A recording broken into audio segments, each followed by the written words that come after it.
前情提要：2026年5月台國具更新，當中包括商團商店更新。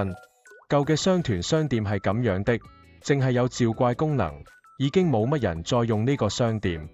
趁佢未改版，今日想介紹下新嘅商團商店，俾大家了解下新嘅商團商店有咩賣，同埋有咩小技巧。新商團商店個樣係咁嘅，分成上面3行同下面2行。上面3行要達到商團等級15先用到，下面2行需要達到商團等級26先用到。首先我哋要知道，呢個商團商店係每個星期更新一次貨物數量，然後我哋可以抽一啲重要嘅物品出嚟講下，例如7幅，一個1日7幅係300萬巨錢，一個高數係300萬巨錢加一個商團信物。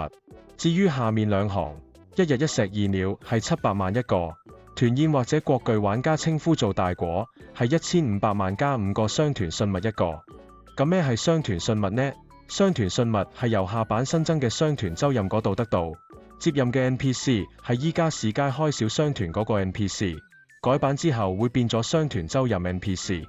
商團州任分成3個等級範圍，你嘅主角等級必須要係範圍內先接到任。如果你主角係260呢，就只能接到251至260呢嘅任務。因為大部分玩家嘅主角都係260呢，所以我用251至260呢嘅任務做例子。